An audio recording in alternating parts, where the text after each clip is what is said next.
With reference to international trade of India, at present, which of the following statements are correct? Okay, they are asking the correct statement related to India's international trade. Select the correct answer using the code given below. Now, after reading this part, come straight here and check whether they are asking correct or not correct. Okay, now look at the options. And one more thing you can do in prelims, friends. Whenever there is a 1, 2, 3, 4, now 1, 2, 3, 4, you may read with 1 or 2, no problem, but start with 4, then 3, then 2, then 1. If you don't know 4, don't waste your time, go to the 3, then go to the 2, then 1. Like that, you can take the support wherever you know very well. Let's say out of 4, you know very well second option. Then start attempting from second option support. You know very well 1, take 1 support. Okay, now see. India suffers from overall trade or current account deficit. Generally, we have a current account deficit. Okay, generally we have a current account deficit. That is the right statement. So 4 should be right. So eliminate automatically A, automatically C. Now left with B and D. Now look at third statement. India's exports of services are more than its import of services. Yes. As you all aware, we export more services than imports. Okay, starting I shown you one trend. Balance of payments, current account to capital account to goods wise what is happening, services what is happening, we can answer. So 3 is right. If 3 is right, so answer is D. D for Delhi here, 1, 3, 4. What is 1? India's merchandise exports. Merchandise means visible trade. Goods. See, merchandise trade, balance of trade or goods trade, same meaning. So here it includes only goods, exports and imports. India's merchandise exports are less than its merchandise imports. Yes, we import more goods than export goods, so we have a trade deficit in goods. So answer is 1, 3, 4. So D is the correct answer. D is the correct answer. Next. Now, by seeing this previous question, friends, observe. By seeing this question now, what we can expect tomorrow, similar trend in capital account also. They can ask last 5 years, FDI is more than FPI, okay, or loans. Within the loans are external debt, short-term debt to long-term debt, what is happening. So like that they can ask us questions. So this is the 11th question. If is the next question came in 19 prelims. What was the question? Consider the following statements and which of the statements above are correct. Purchasing power parity, PPP exchange rates are calculated by comparing the prices of the same basket of goods and services in different countries. Yes. So what is purchasing power parity? Very simple. Let's take in India, we take a basket of goods. Let's say this what you call pen or marker and shirt. To buy these two, how many rupees required? To buy same thing in America, how many dollars required? Then we compare.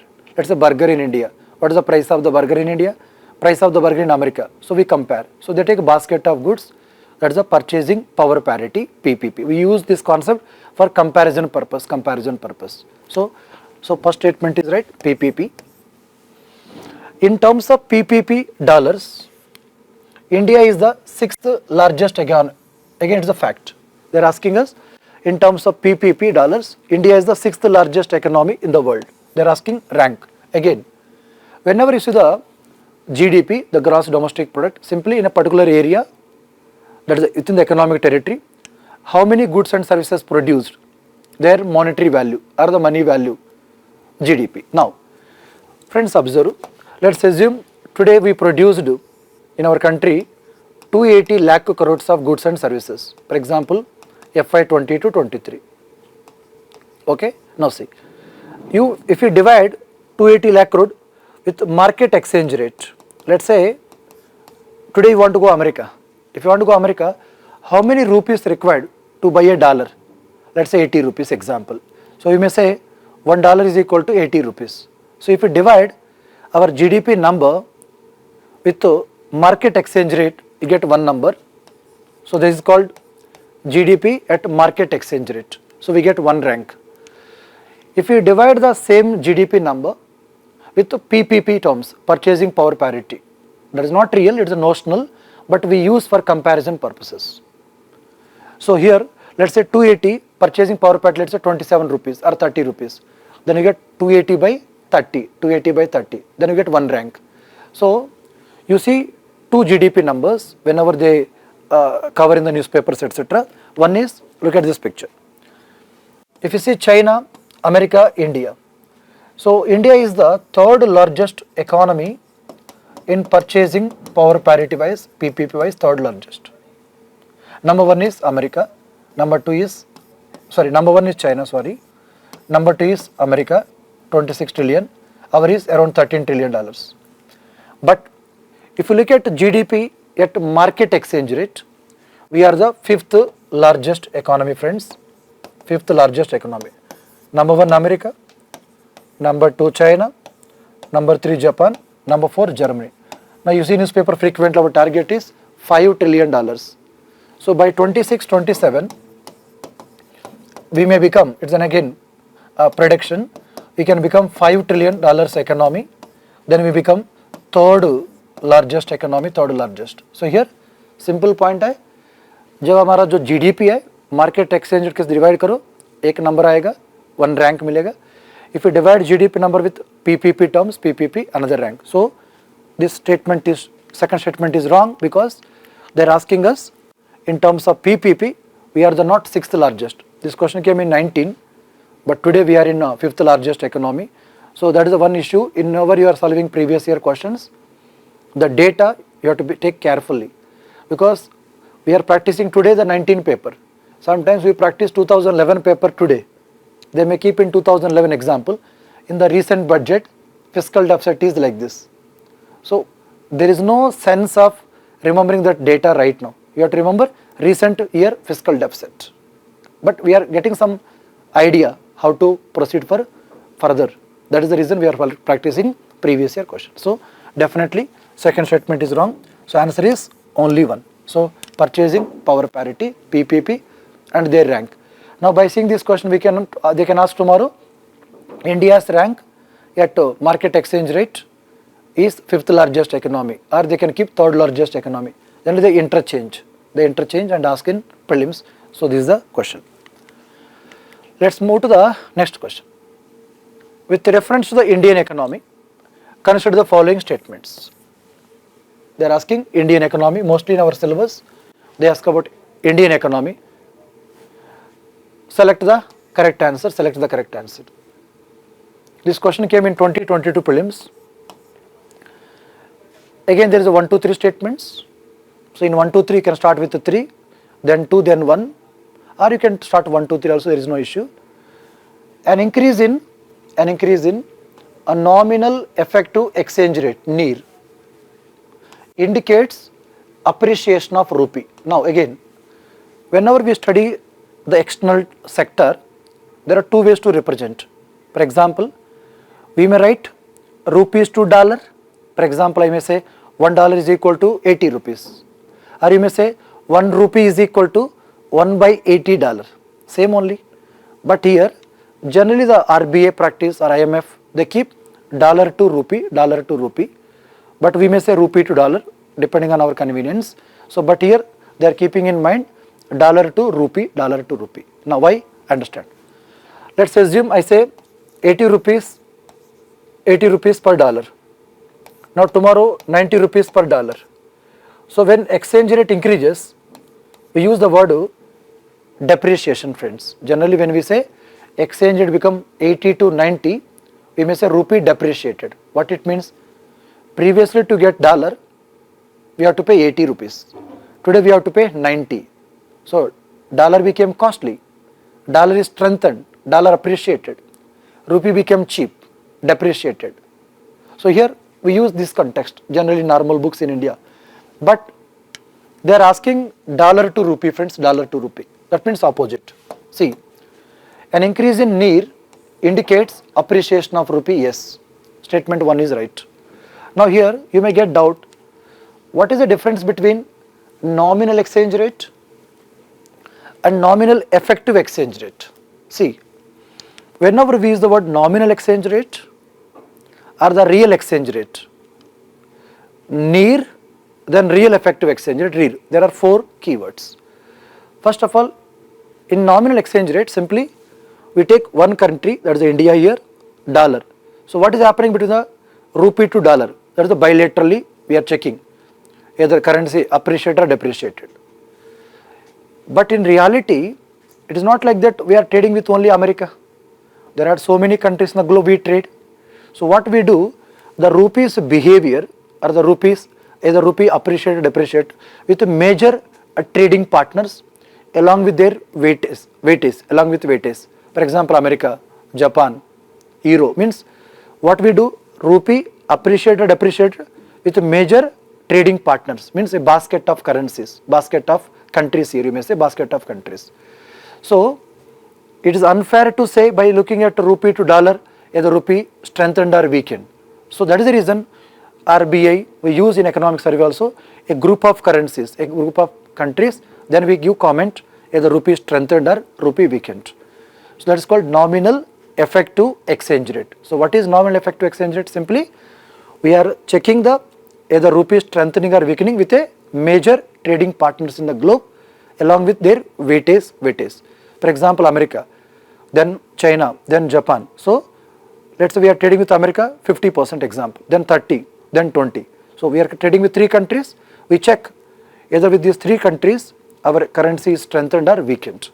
Then we may say either exports are becoming cheaper or costly. So we use this near and rear to measure trade competitiveness, either exports become cheaper or costly. So here whenever near is increasing means we may say rupee, here domestic currency is strengthened, appreciated.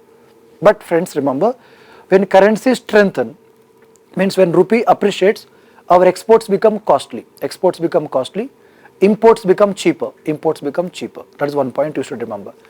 Then what about the real exchange rate? Very simple. In the real, whenever you see the word nominal GDP, real GDP, near and rear, nominal interest, real interest. Here the inflation, we should keep in mind inflation. What is inflation? Simply increasing the price, people say increase the price, but here the percentage rate. For example, last year, January, to buy a basket of goods, we need 100 rupees. To buy same basket 2024, 105 rupees required. We may say 5%. So that is the increase in the prices of most of the goods and services. It is like a basket. That's called inflation rate. We say 5%, 6%, 4%, that is the rate. So nominal GDP means GDP at current year prices. What about real GDP? GDP at base year prices or the constant prices, currently 2011-12. So real. What is the real interest rate? Nominal interest minus expected inflation rate. So we use our real and nominal frequently, but understand whenever we take real, it talks about basket of goods and services.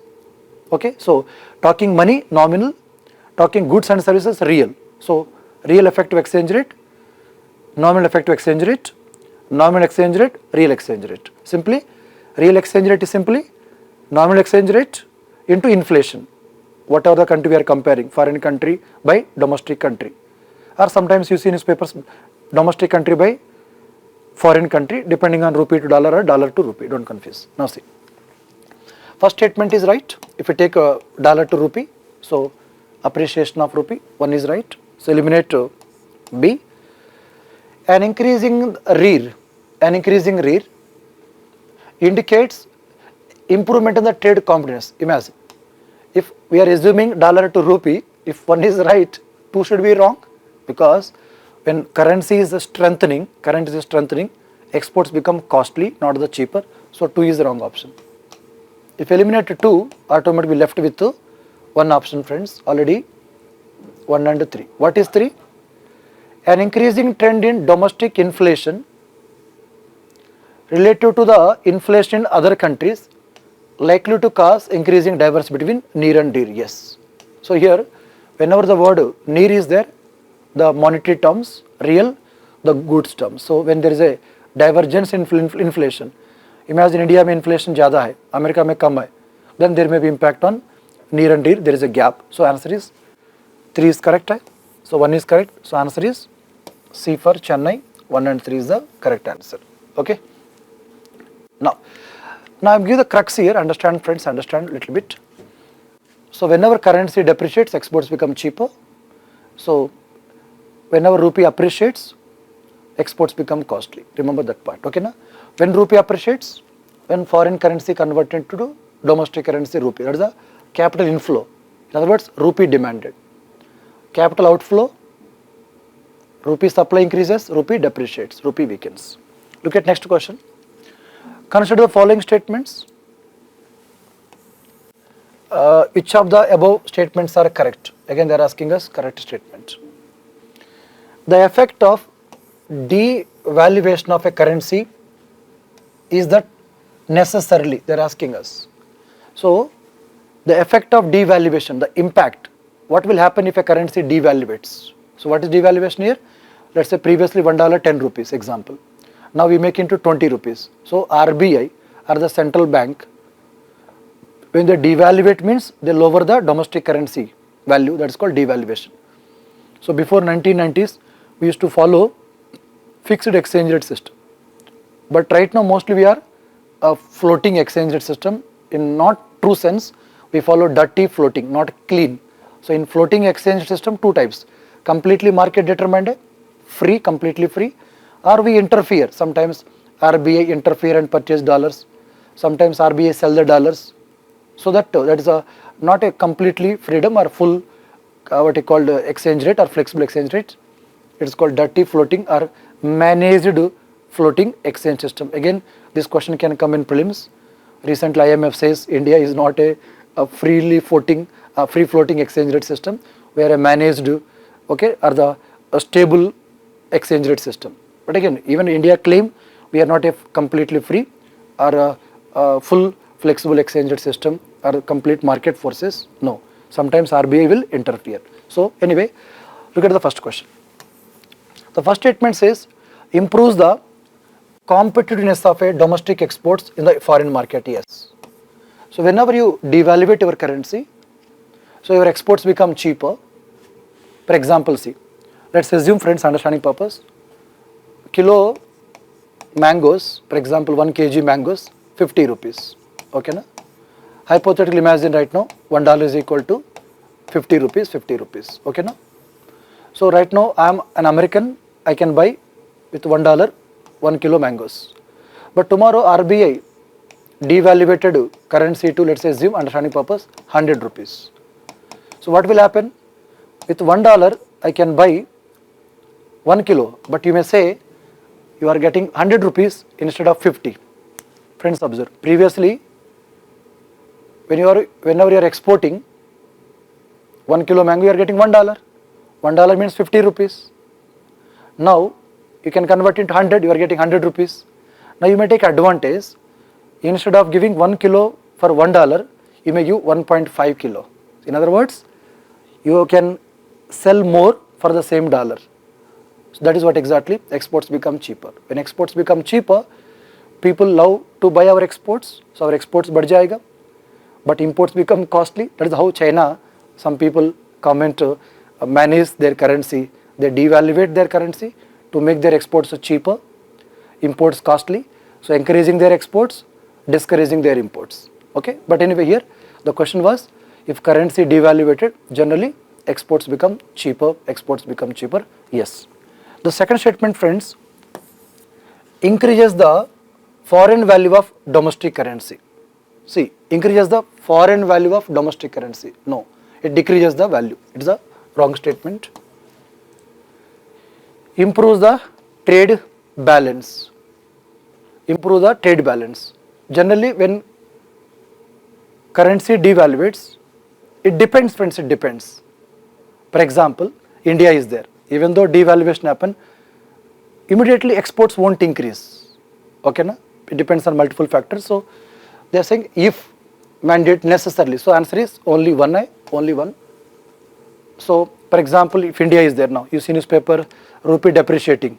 So imports, we are importing more than exports. So negative impact for us. For China, it may be true. So it's vary from country to country. So answer is only one is correct answer. A is the right answer. Okay. Next. Consider the following statements. Very nice question came in 2022. Consider the following statements. Which of the statements above are correct? Above are correct. Tight monetary policy of the US Federal Reserve could lead to capital flight. Statement 1. Now again, as I told, the monetary policy of other countries, especially America and Europe, and domestic monetary policy play important role for us. See, if America following tight monetary policy means what? Remember, when I say tight or dear or costly or hawkish monetary policy, very simple. Whenever central banks increasing the interest rates, the reason may be to control inflation, etc. But here, when America increasing interest rates, what will happen? Whoever come previously to India, imagine, now they may think it's better to go back to my mother country because interest rates are higher there. So capital outflow can take place, yes. So whenever America following tight monetary policy, capital flight can take place, yes, right statement. Capital flight may increase cost of firms with existing external commercial borrowings. Observe. Let's say, what is external commercial borrowing?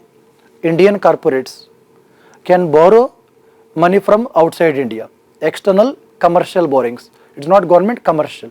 That's called non-sovereign debt. So when they borrowed, let's say, previously $1 80 rupees example. Now there is a capital outflow is there. Capital outflow is there. Number one.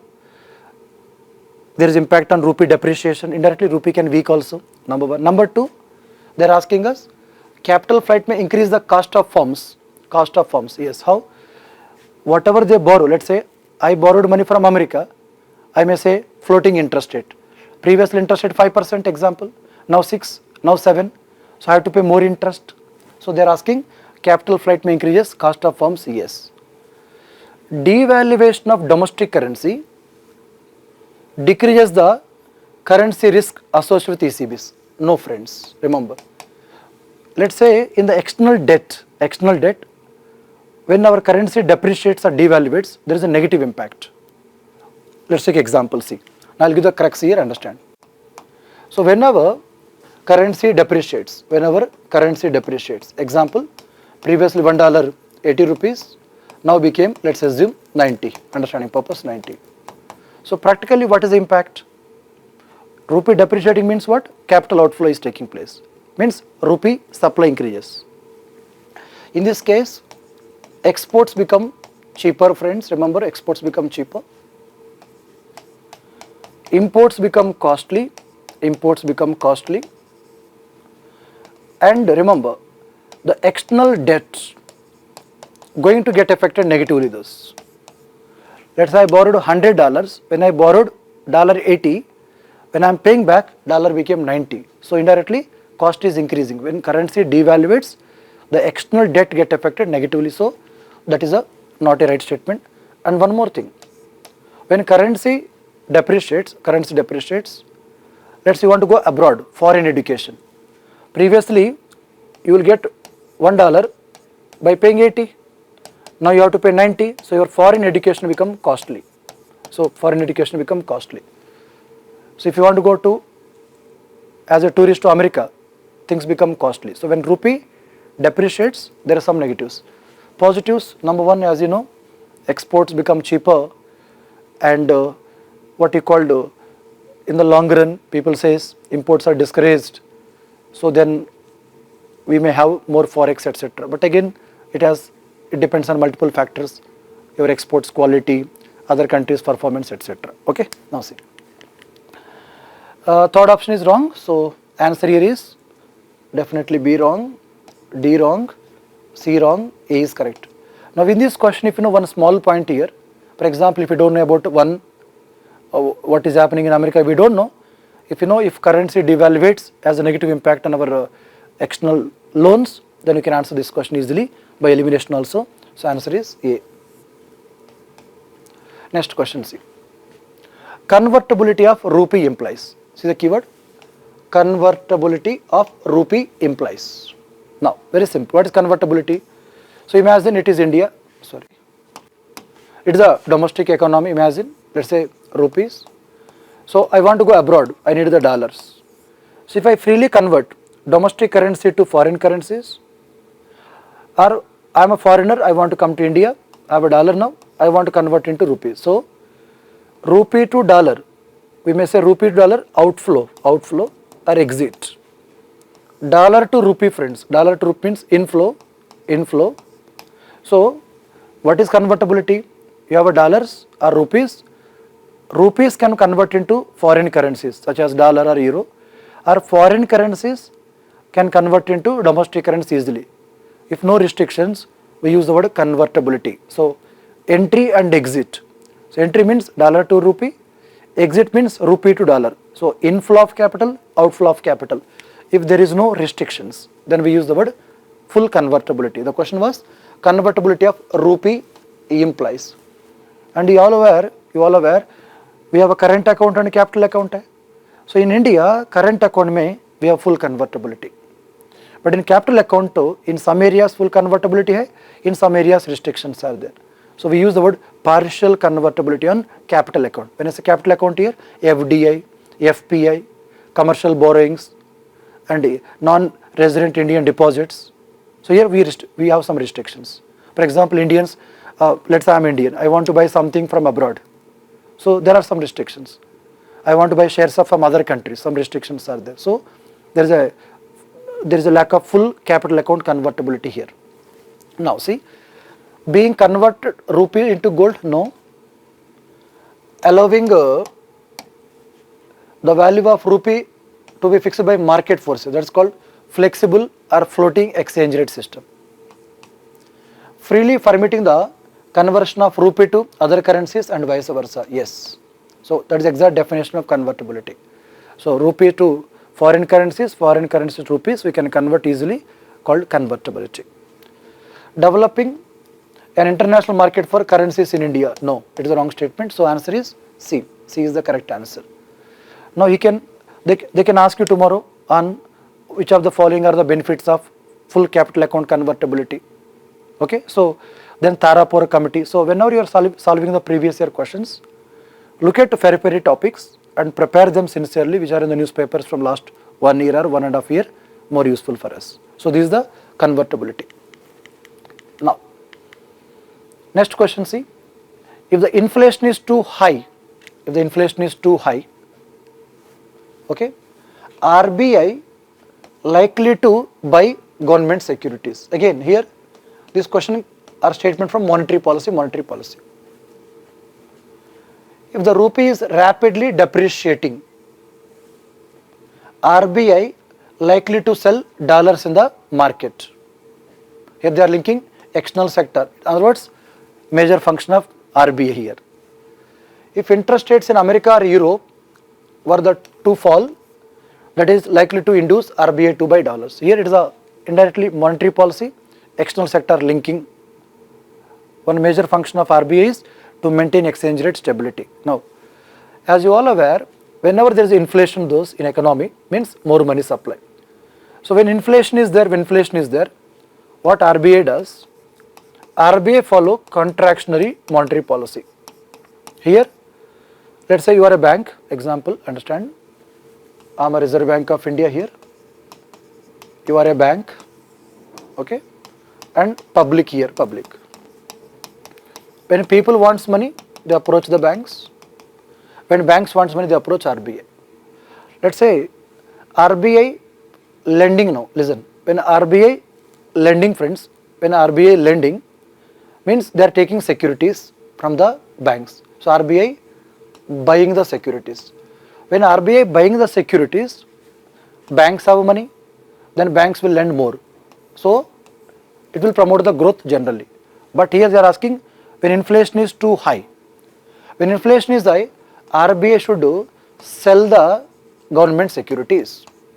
When RBI is selling the securities, RBI absorbing money, less money supply. Now, what was the option here?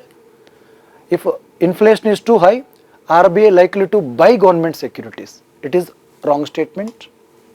Here, RBI should sell, friends. RBI should sell, so it is the wrong statement. Eliminate one is wrong. So A is gone, C is gone, D is gone. Answer is B.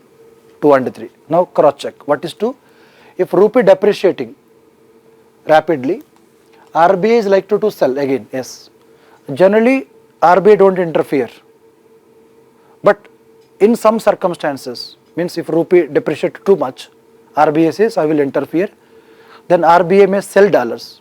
When RBI is selling the dollars, so dollar supply increase होगा. जब dollar supply increase होगा, then automatically dollar value go down. Otherwise, rupee value go up. So that is one step taken to what you call to reduce the rupee depreciation. So it's a nice step. Third option, if the interest rates in America, see in UPSC purpose, America, Europe and China. As you all aware, these three areas represent almost 50% of global GDP. 50% of global GDP. So what happens in these three areas very important for global economy. Now the question was, if the interest rates in America and Europe were fall to, if the interest rate in America and Europe were to fall, means less interest rates.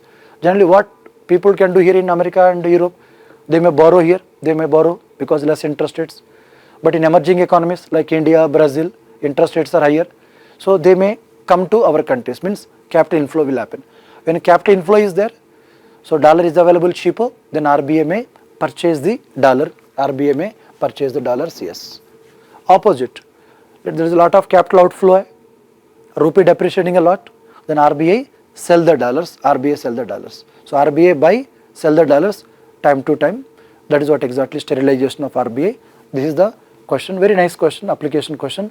Answer is here. 1 is wrong, 2 and 3 is the correct answer, 2 and 3 is the correct answer.